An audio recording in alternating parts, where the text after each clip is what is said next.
Bismillahirrahmanirrahim. Assalamualaikum warahmatullahi wabarakatuh. Innal hamdalillah nahmaduhu wa nasta'inuhu wa nastaghfiruh wa na'udzu billahi min shururi anfusina wa sayyiati a'malina may yahdihillahu fala mudhillalah wa may yudlil fala hadiyalah. Asyhadu an la ilaha illallah wahdahu la syarikalah wa asyhadu anna Muhammadan abduhu wa rasuluhu la nabiyya ba'da. Amma ba'du fa in asdaqal hadits kitabullah wa khairal hadi hadi Muhammadin sallallahu alaihi wasallam wa syarrul umuri muhdatsatuha wa kullu muhdatsatin fid din bid'ah wa kullu bid'atin dhalalah wa kullu dhalalatin finnar. Ikhwanil ahibba, jamaah yang dimuliakan Allah, alhamdulillah segala puja dan puji syukur kita kepada Allah Subhanahu wa taala atas nikmat sehat yang diberikan kepada kita sehingga kita bisa bertemu kembali di masjid ini dalam rangka melanjutkan kajian kita tentang tarikh, yang mana pada kesempatan yang lalu kita telah sampai ke bahasan tentang kepemimpinan Abu Bakar As-Siddiq radhiyallahu anhu, tentang pembaiatannya serta model kepemimpinannya atau politiknya. Kemudian setelah itu di antara amalan yang dilakukan oleh Abu Bakar As-Siddiq dalam kepemimpinannya itu melanjutkan apa yang menjadi keinginan Rasulullah sallallahu alaihi wasallam, yaitu melanjutkan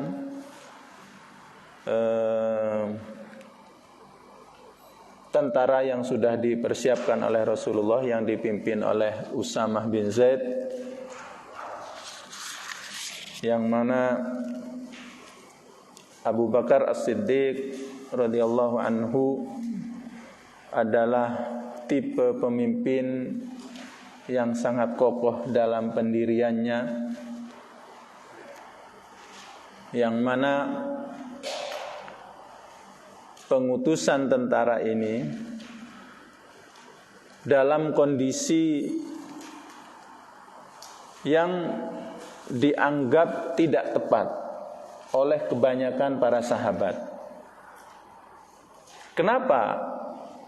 Karena setelah wafatnya Rasulullah sallallahu alaihi wasallam, negara Arab itu ditimpa oleh kondisi yang sangat mengenaskan, yaitu banyak umat Islam yang murtad. Bahkan kemurtadan ini merata di Jazirah Arab. Dan orang-orang munafik di Madinah sendiri itu tidak segan-segan menampakkan belang mereka. Sehingga banyak sahabat yang memberikan saran kepada Abu Bakar As-Siddiq supaya tidak melanjutkan pengiriman tentara yang dipimpin oleh Usamah bin Zaid ini. Alangkah baiknya kalau kaum muslimin ini fokus menghadapi internal negara yang sedang kacau dengan banyak pemurtadan.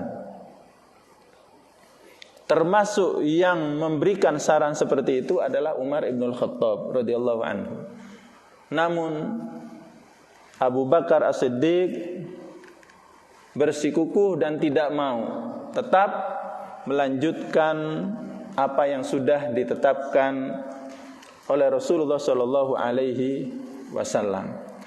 Sehingga berangkatlah Usamah bin Zaid ini mengarah ke kota Syam, ke sebuah tempat yang disebut dengan daerah Mu'tah atau Balqa. Nah, sebab diutusnya Usamah, Rasulullah SAW mengirim Usamah bin Zaid ke sana itu untuk menghadapi bangsa yang paling kuat saat itu. Bangsa yang paling kuat di muka bumi pada saat itu adalah bangsa Romawi. Kenapa Rasulullah SAW mengirim tentara untuk melawan bangsa Romawi? Karena bangsa Romawi itu sangat kurang ajar terhadap kaum muslimin yang tinggal di berdekatan, berdampingan dengan daerah-daerah yang dikuasai oleh Romawi. Banyak wali-wali atau pemimpin daerah sekitar mereka itu yang dibunuh. Bahkan sebab terjadinya perang Mu'tah yang terjadi pada tahun 8 Hijriah, sehingga Rasulullah SAW menyiapkan bala tentara yang besar pada saat itu, yang pada waktu itu sekitar 3.000 kaum muslimin yang disuruh berangkat ke Mu'tah. Kenapa? Karena Rasulullah SAW mengutus sebuah utusan yang membawa surat terhadap pemimpin yang ada di Basrah. Surat untuk ajakan, masuklah Islam supaya engkau selamat dan seterusnya. Namun utusan ini dibunuh. Delegasi Rasulullah itu dibunuh. Ini adalah bentuk tindakan yang merupakan kriminal yang sangat tinggi. Seorang utusan itu dibunuh. Itu lebih lebih kurang ajar dalam membuat gara-gara.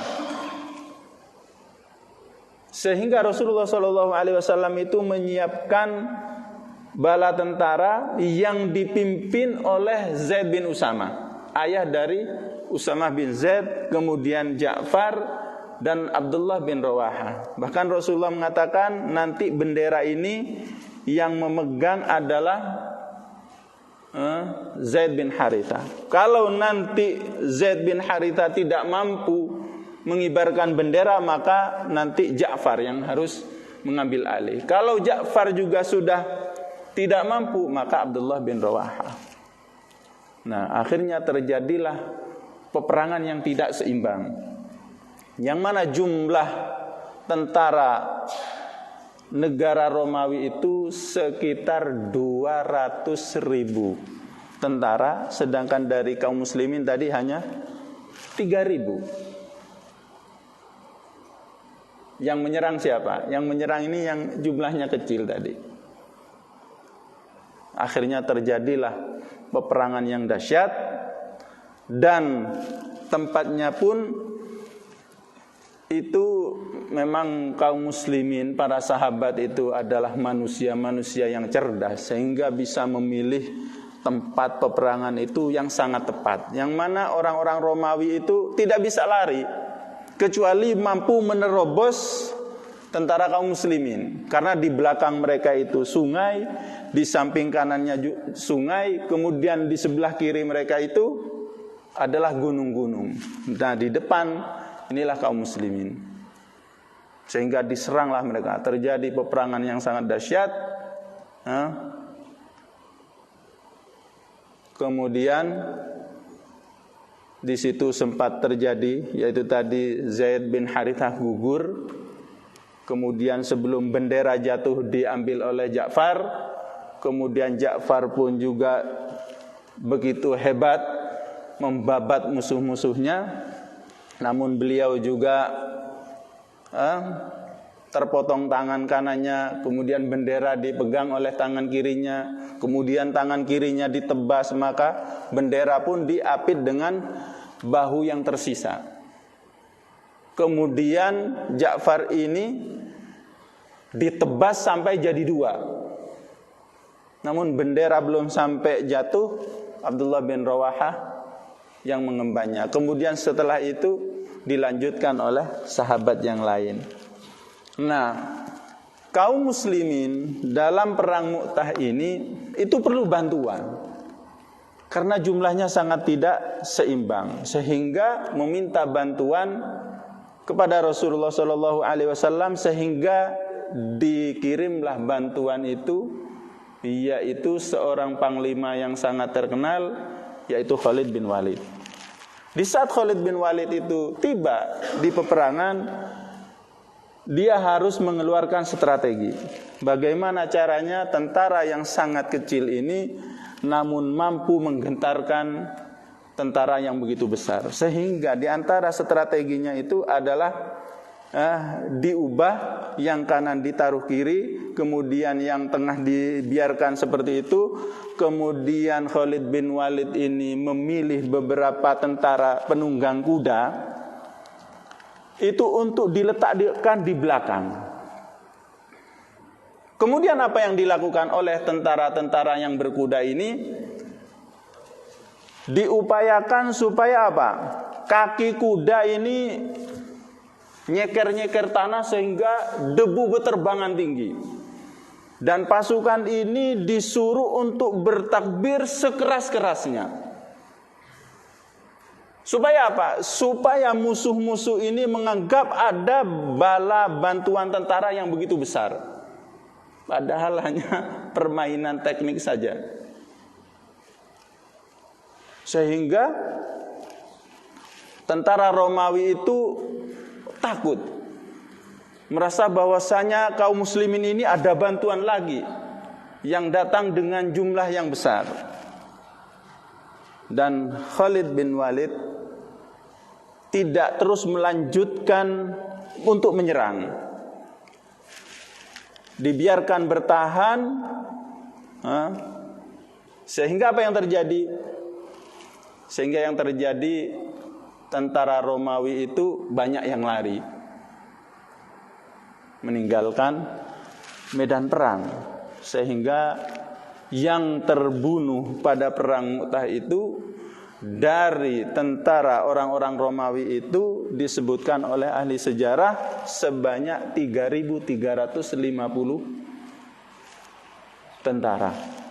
Sedangkan dari kaum muslimin yang terbunuh itu hanya 12 orang. Di antaranya 3 pemimpin tadi, kemudian ada sahabat yang lainnya. Nah, termasuk pengutusan tentara yang dipimpin oleh Usamah bin Zaid ini juga untuk balas dendam atas kematian ayahnya. Jadi Rasulullah SAW setelah melakukan Hajjatul Wada itu melanjutkan lagi untuk menyerang bangsa Romawi yang masih tidak berhenti mengganggu kaum muslimin yang ada di sekitar mereka. Sehingga diutuslah Usamah bin Zaid ini dengan jumlah tentara dari kaum muslimin itu hanya 700 kaum muslimin. Sedangkan jumlah mereka yang diserang itu pun juga tidak kurang dari 200.000 orang. Dan apa yang terjadi? Dan yang terjadi, kaum muslimin yang dipimpin oleh Usamah bin Zaid itu juga mengalami kemenangan yang luar biasa. Tidak ada satupun dari tentara kaum muslimin yang gugur. Dan peperangan ini terjadi selama 40 hari. Ada yang mengatakan 40 hari, ada yang mengatakan sampai 70 hari. Sedangkan di Madinah itu sepi. Kaum muslimin hanya beberapa orang saja. Nah, di saat Madinah ini sepi, itu banyak orang-orang Arab yang murtad, yang tidak suka dengan Islam dan kaum munafikin itu ingin menyerang kota Madinah. Namun setiap pintu itu sudah ditugaskan oleh Abu Bakar As-Siddiq untuk menjaga setiap pintu-pintu Madinah. Di antaranya adalah Ali bin Abi Thalib yang menjaga pintu masuk ke Madinah. Bahkan di dalam kitab Al-Bidayah wan Nihayah ini disebutkan Abu Bakar As-Siddiq langsung turun tangan memerangi orang-orang murtad yang ada di sekitar Madinah. Jumlahnya tidak begitu banyak, namun mampu merontokkan setiap orang-orang murtad yang ingin menyerangnya. Nah, setelah 40 hari kembalilah pasukan Usamah bin Zaid ini ke Madinah dengan kemenangan yang luar biasa. Sehingga kemenangan ini itu secara otomatis berdampak positif terhadap keberadaan kaum muslimin dan menciutkan nyali orang-orang yang murtad. Bahkan kemenangan ini menjadikan sebagian orang-orang yang murtad itu kembali lagi kepada Islam. Karena mengetahui bahwasanya adanya Rasulullah dan tidak adanya Rasulullah, kondisi kaum muslimin itu tetap, kekuatan mereka itu tetap solid, bahkan semakin kuat.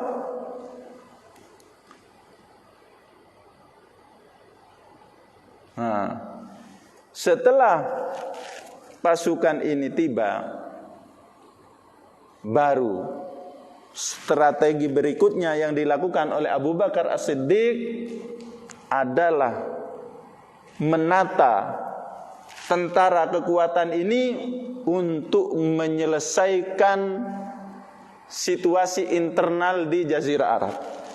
Tentunya yang semacam ini setelah pasukan ini beristirahat, tidak langsung dipakai lagi, tidak, akan tapi disuruh istirahat beberapa waktu untuk memulihkan keadaan baru. Dipersiapkan lagi untuk menyelesaikan permasalahan-permasalahan yang terjadi di Jazirah Arab, yaitu gerakan pemurtadan. Orang-orang yang murtad di zaman Abu Bakar As-Siddiq itu ada dua macam. Secara garis besarnya itu ada dua macam. Macam yang pertama itu adalah orang-orang yang masih beragama Islam namun sudah tidak mau membayar zakat. Mereka meyakini bahwasanya zakat itu adalah pajak yang dibayarkan di zaman Rasulullah SAW. Setelah Rasulullah tiada, maka pajak ini tidak perlu lagi. Itu keyakinan orang-orang yang lemah agamanya. Macam yang kedua adalah orang yang murni murtad, yang sama sekali tidak mau bayar zakat, bahkan ingkar terhadap syariat-syariat Islam. Nah, sehingga untuk membedakan dua jenis ini agak sulit. Dan ditambah lagi gerakan pemimpin-pemimpin yang mengaku sebagai nabi. Bahkan di saat Rasulullah masih hidup itu ada orang yang mengaku dirinya seorang nabi. Seperti Al-Aswad Al-Anasi itu ada di Yaman. Al-Aswad Al-Anasi ini memang orangnya itu besar namun agak hitam, dan dia sebenarnya adalah seorang sihir. Sehingga sebelum wafat Rasulullah, dia itu sudah punya ambisi untuk menjadi pemimpin. Sehingga ia dengan kekuatannya dan qabilahnya itu menguasai Yaman. Sehingga para petugas yang diutus oleh Rasulullah itu dicoba untuk disikat semua. Namun sebelum ia berhasil menjalin kekuatan dan menghabisi para sahabat yang ada di Yaman, Rasulullah SAW itu sudah mengutus seseorang dengan membawa surat, dan isi suratnya itu memerintahkan kaum muslimin, terutama pemimpin-pemimpinnya seperti Mu'adz bin Jabal dan yang lainnya, supaya untuk menyelesaikan dan menstabilkan negara Yaman. Maksudnya apa? Untuk membunuh Al-Aswad Al-Anasi ini. Tentu cara yang dilakukan oleh para sahabat itu agak sulit, karena kekuatan Al-Aswad Al-Anazi ini sudah agak solid. Bahkan seluruh Yaman itu hampir dikuasai. Sehingga beberapa sahabat melakukan strategi dalam menghabisinya. Dan di antara strategi yang dilakukan adalah menyusup ke dalam keluarga Al-Aswad Al-Anasi ini. Al-Aswad Al-Anasi ini pernah bahkan memimpin Yaman itu dengan cara membunuh pemimpinnya. Sebelumnya itu pemimpin Yaman itu dibunuh. Yang mana pemimpinnya ini adalah seorang muslim, keturunan dari orang-orang Persia. Bahkan setelah dibunuh, istrinya yang cantik itu dipaksa dikawini. Dengan cara seperti ini, kaum muslimin itu berusaha menjalin hubungan dengan istri Al-Aswad Al-Anasi yang dipaksa ini. Dan dia seorang muslimah yang taat terhadap Allah dan Rasulnya. Kemudian ia pun mengiyakan strategi. Akhirnya di suatu malam sudah disepakati ada tiga jagoan, 3 orang yang memang diutus oleh Rasulullah untuk menyelesaikan. Sehingga sudah janjian dengan istrinya ini, dan di malam itu istrinya ini mencekoki Al-Aswad Al-Anasi itu dengan minuman khamr sehingga teler. Kemudian sudah disiapkan di sebuah kamar, yang kamar ini jauh dari penjagaan, sehingga dibukakan pintu. Kemudian Al-Aswad Al-Anasi ini dicekik oleh 3 orang tadi. Nah, di saat sudah dicekik dan dikira meninggal, ternyata ia masih hidup. Akhirnya apa? Akhirnya ya ditebas lehernya.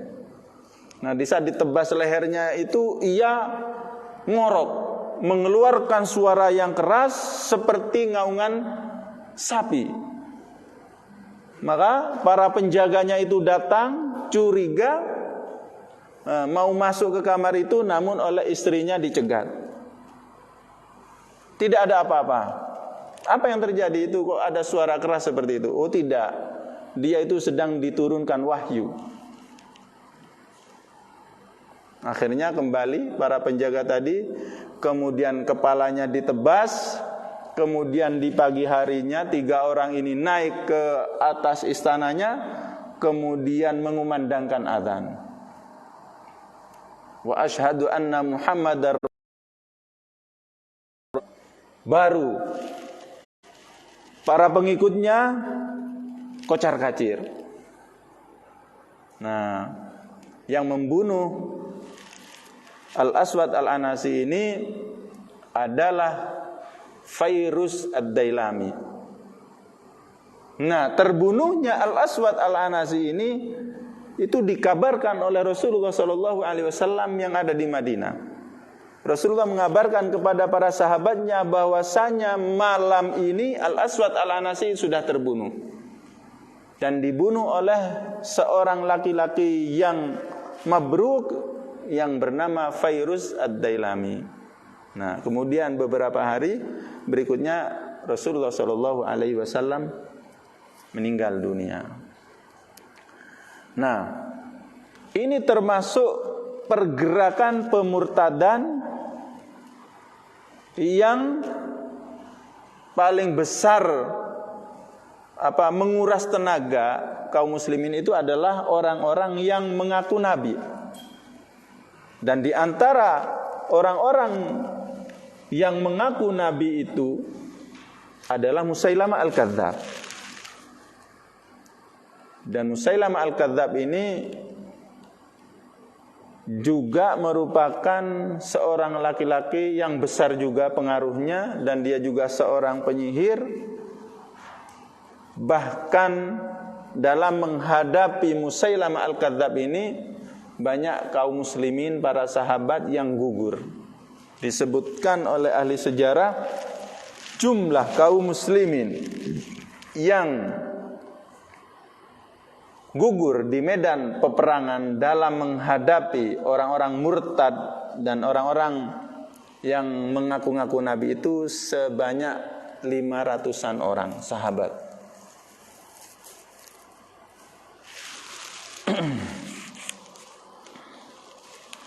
Nah, sebelum Abu Bakar As-Siddiq ini menunjuk 11 pemimpin dalam rangka menghadapi orang-orang yang murtad ini, itu terjadi debat dengan Umar ibn Khattab. Umar ibn Khattab, di antara saran yang disampaikan kepada Abu Bakar As-Siddiq adalah supaya Abu Bakar tidak memerangi orang-orang yang tidak membayar zakat. Bahkan Umar ibn Khattab berdalil dengan sebuah hadis, umirtu an uqatilan nas hatta yashhadu an la ilaha illallah wa anna muhammadar rasulullah wa aqamus shalah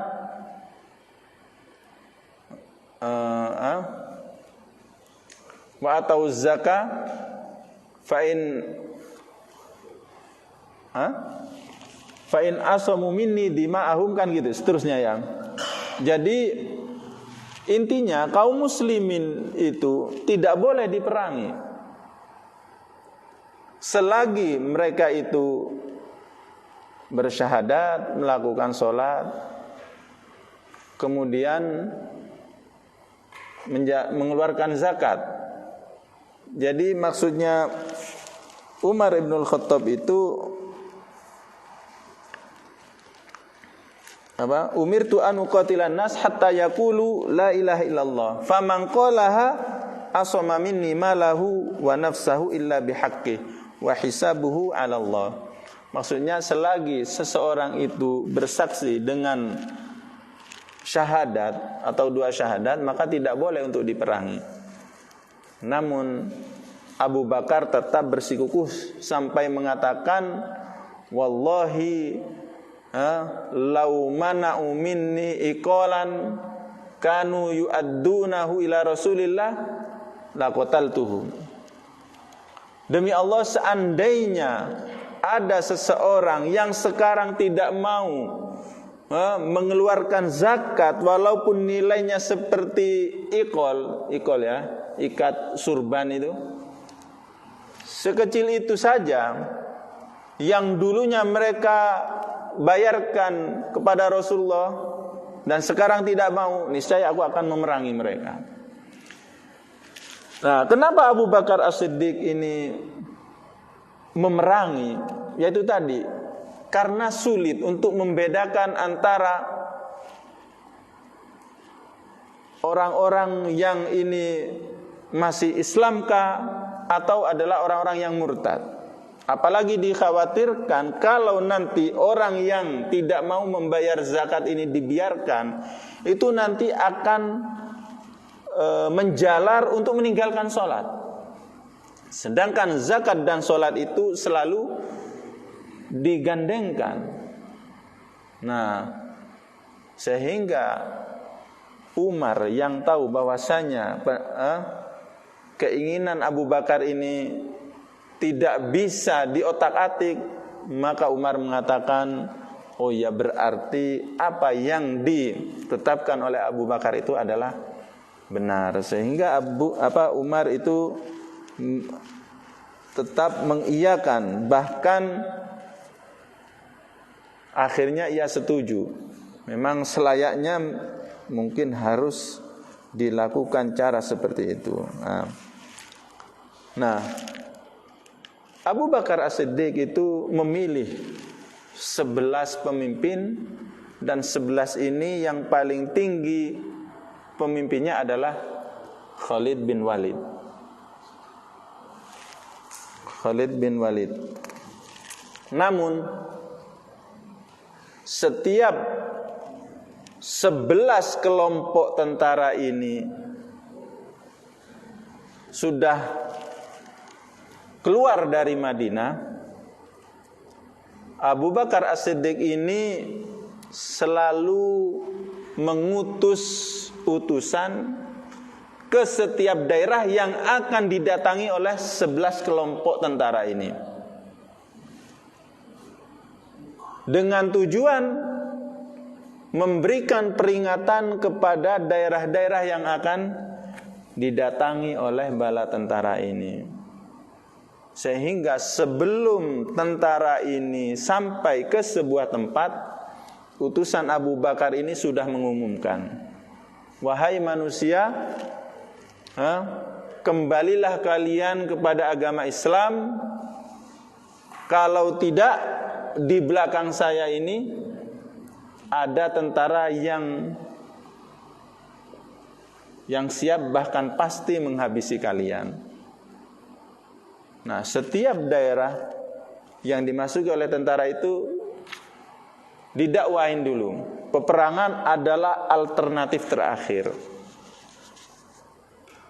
Nah, sehingga beberapa daerah yang tidak ngotot, tidak keras kepala, ya kembali kepada agama Islam dan mereka tidak diperangi.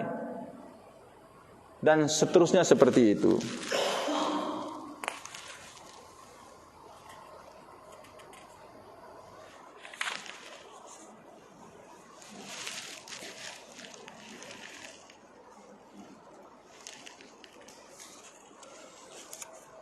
Tentu di kitab ini, di dalam kitab Bidayah wan Nihayah, itu disebutkan banyak tempat yang didatangi.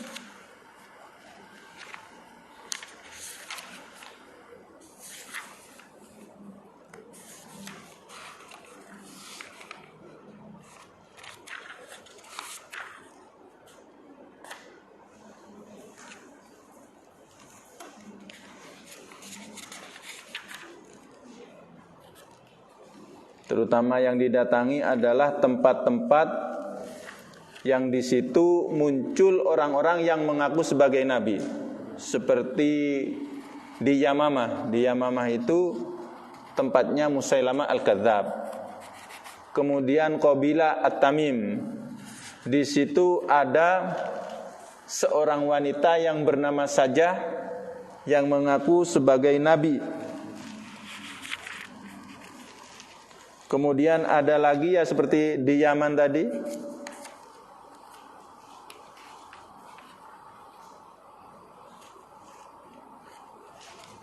Al-Aswad Al-Anasi.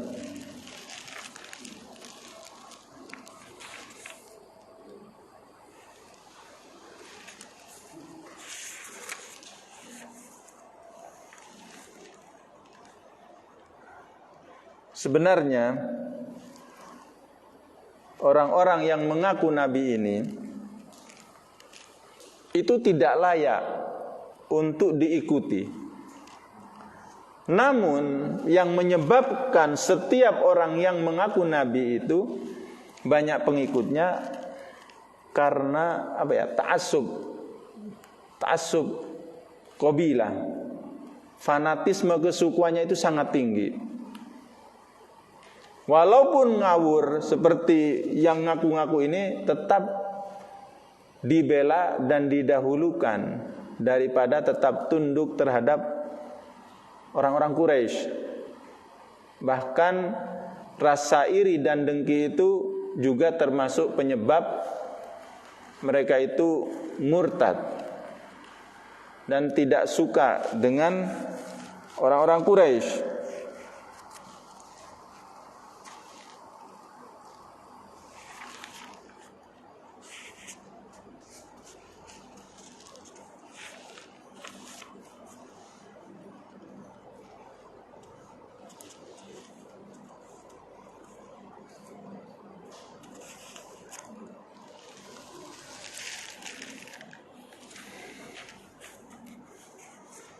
Dan juga di Yaman itu juga terjadi pemurtadan oleh seorang tokoh, termasuk yang diperintahkan oleh Rasulullah untuk membunuh Al-Aswad Al-Anasi. Pada akhirnya orang itu juga murtad. Di antara 3 orang tadi, yang membunuh Al-Aswad Al-Anasi itu murtad. Kenapa murtad? Karena rasa tamak ingin menjadi pemimpin.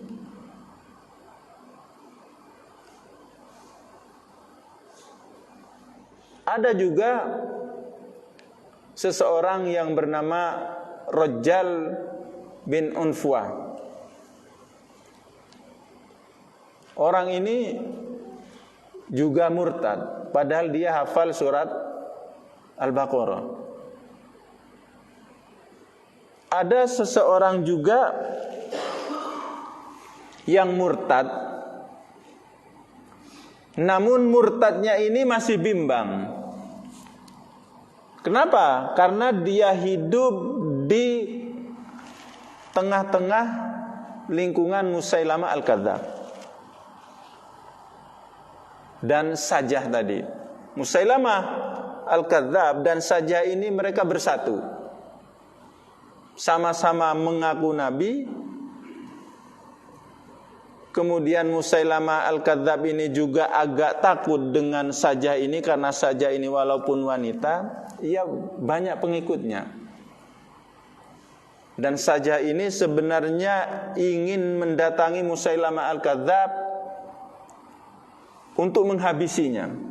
Namun sebelum ia datang, Musailamah Al-Kadzdzab ini bernegosiasi, daripada kita berantem tukaran, mending kita kerjasama dengan masing-masing. Dengan Musailamah Al-Kadzdzab ini dengan memberikan iming-iming, yaitu separuh kekuasaannya itu akan diberikan kepada Sajah, sehingga diterima. Bahkan terjadi pernikahan di antara keduanya. Nah, di tengah kondisi ini ada seseorang yang bernama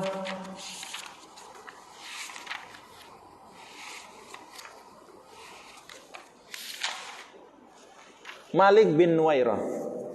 Malik bin Nuwairah ini seorang muslim, namun dia mengikuti Musailamah Al-Kadzdzab dan Sajah tadi hanya sekedar basa-basi atau zahirnya saja, karena merasa tidak enak. Namun kemurtadan orang ini sudah terdengar oleh Khalid bin Walid sebagai pemimpin panglima dari 11 pemimpin tadi. Nah, Sebelum Khalid ini datang ke daerahnya Malik bin Nuwairah ini, datang utusan untuk menjelaskan tadi, kembalilah kepada Islam maka kalian akan selamat dan tidak diperangi. Termasuk Malik bin Nuwairah ini didatangi oleh utusan tadi. Namun ia tidak memberikan jawaban. Namun ia pergi dari tempat keramaiannya itu, kemudian ia menepi ke tempat yang sepi. Namun karena dia tidak ada kejelasan sikapnya, akhirnya tetap diburu, bahkan diperangi oleh Khalid bin Walid. Bahkan Khalid bin Walid memperlakukan Malik bin Nuwairah ini dengan sikap yang sangat yang sangat tidak pantas.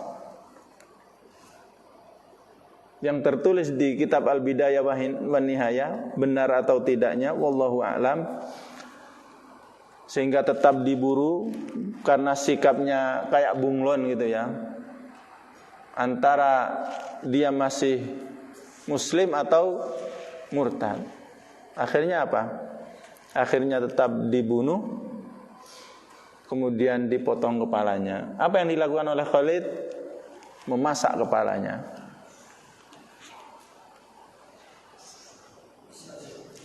Isya. Ya, betul.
La ilaha illallah Muhammadur Rasulullah. Salatul Fatiha. Raditu billahi rabbil alamin.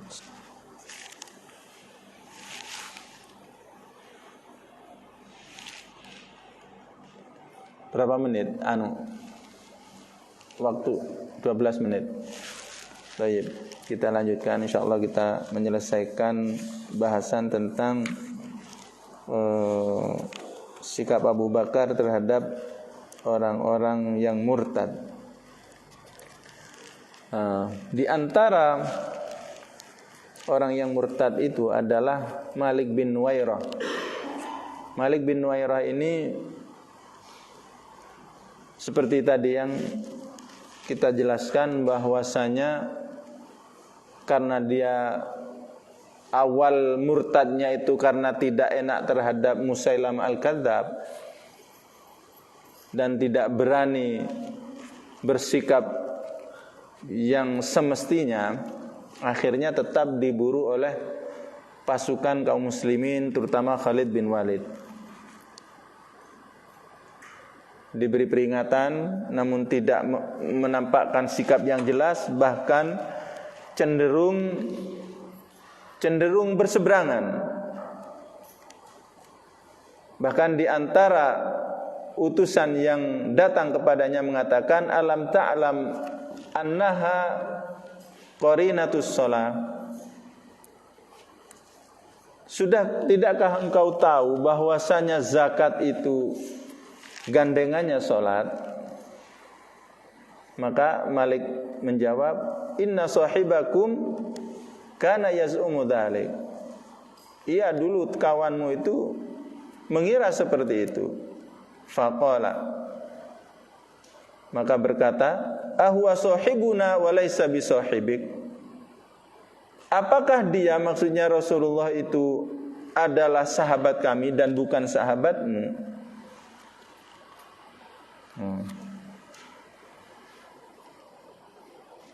Maka dengan jawaban ini Khalid bin Walid menyuruh anak buahnya yang bernama Dirar, ya Dirar idrib unuqahu. Wahai Dirar, tebas lehernya. Maka ditebaslah lehernya. Bahkan Khalid bin Walid memerintahkan kepalanya ini untuk dimasak, sehingga dimasak menjadi tiga kuali. Bahkan di sini disebutkan Khalid bin Walid pada malam itu memakan dagingnya. Dengan tujuan apa? Semakin menampakkan bahwasanya kaum muslimin ini tidak main-main dengan orang-orang yang murtad. Nah, sikap Khalid bin Walid yang seperti ini itu dibenci oleh Umar bin Khattab. Bahkan meminta kepada Abu Bakar As-Siddiq supaya dia diturunkan dari kepemimpinannya. Sempat dipanggil menghadap Abu Bakar As-Siddiq, dan Umar meminta supaya dia diturunkan dari jabatannya. Namun Khalid bin Walid mengutarakan alasan-alasannya, sehingga Abu Bakar As-Siddiq masih menerima dan melanjutkan dia sebagai panglima, pimpinan tertinggi dari 11 pemimpin tadi. Bahkan Umar bin Khattab, Abu Bakar As-Siddiq mengatakan kepada Umar, wahai Umar, pedang Allah ini sudah dicabut dari gagangnya. Tidak mungkin aku masukkan ia ke dalam sarungnya lagi. Dan masih banyak hal-hal yang yang cukup mengejutkan yang dilakukan oleh Khalid bin Walid. Masalah tadi benar atau tidaknya wallahu alam, namun yang seperti ini tertulis di dalam kitab ini. Bahkan nanti di saat penyelesaian orang-orang yang murtad ini, yang mana penyelesaiannya itu hampir memakan 1 tahun, sejak tahun 11 itu berakhir tahun 12 Hijriah, itu baru selesai semua, sudah bisa diselesaikan oleh Abu Bakar As-Siddiq, sehingga orang Arab itu sudah kembali seperti semula. Sehingga apa? Yang berikutnya dilakukan oleh Abu Bakar As-Siddiq, mempersiapkan peperangan untuk menghadapi musuh-musuh Islam yang di luar. Siapa yang dihadapi oleh Abu Bakar As-Siddiq? 2 kekuatan di atas muka bumi ini, yaitu bangsa Romawi dan bangsa Persia. Dan termasuk yang ditunjuk sebagai panglima tertinggi adalah Khalid bin Walid. Dan di antara yang tertulis di kitab ini nanti yang agak aneh ya, itu pernah mendatangi sebuah tempat. Khalid bin Walid itu melakukan keluar sudah ya, itu mendapati seseorang itu yang datang kepadanya itu dengan angkat tangan hitungannya, tidak berani untuk melawan pasukan kaum muslimin. Nah, seseorang ini agak aneh karena selalu membawa kayak tas gitu. Membawa tas kecil selalu dibawa. Kemudian ditanya oleh Khalid, apa itu? Ini adalah racun yang sangat mematikan. Sehingga kalau saya sudah hitungannya merasa terdesak dan tidak ingin hidup, maka akan saya minum racun ini. Maka diambil oleh Khalid bin Walid. Dan diambil kemudian apa? Masa ini racun? Iya, ini racun yang seketika membinasakan. Akhirnya Khalid itu entah berdoa atau enggak ya, lupa ana. Tapi ada di dalam kitab ini. Akhirnya apa? Ditenggak semuanya oleh Khalid bin Walid. Namun tidak ada pengaruh sama sekali. Nah, ini beberapa hal tentang perbuatan Khalid yang seakan-akan itu di luar naluri kita. Namun benar atau tidaknya wallahu a'lam.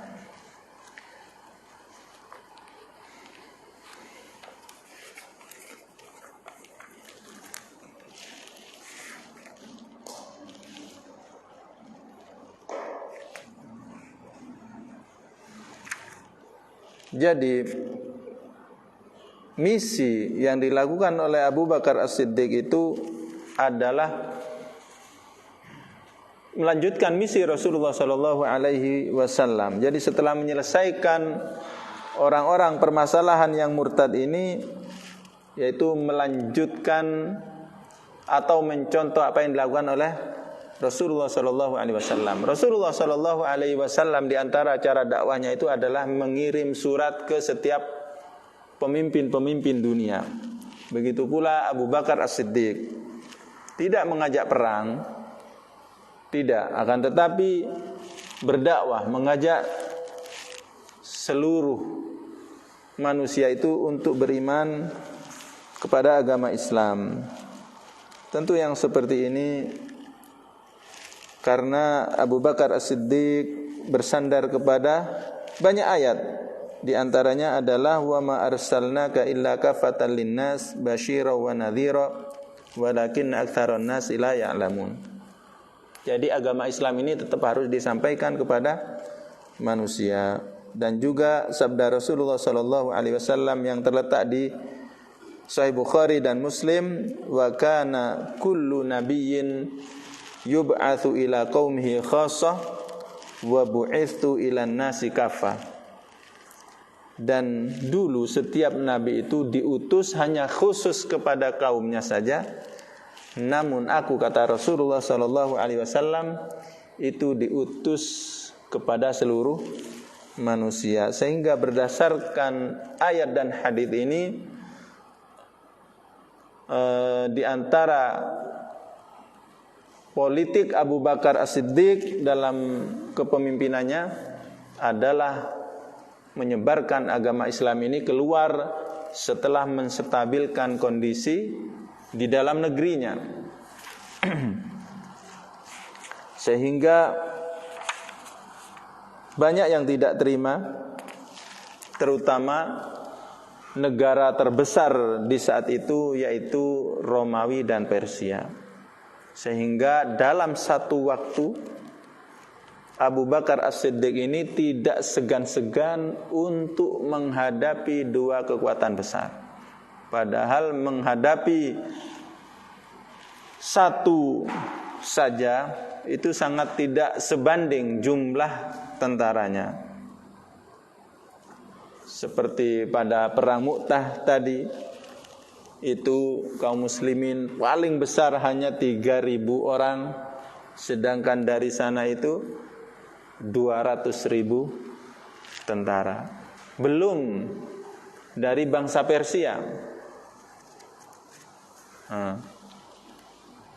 Dan yang dipersiapkan untuk melakukan futuhat, istilahnya pembebasan negara, itu di antara yang ditunjuk adalah Khalid bin Walid dan beberapa sahabat yang lainnya.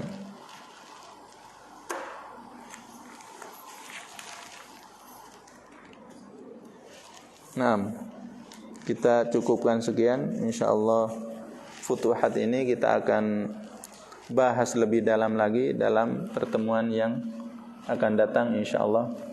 Barangkali ada sesuatu yang kurang dipahami. Baik, kita tutup dengan doa kafaratul majlis. Subhanakallahumma wa bihamdik asyhadu an la ilaha illa anta astaghfiruka wa atubu ilaik. Wassalamualaikum warahmatullahi wabarakatuh.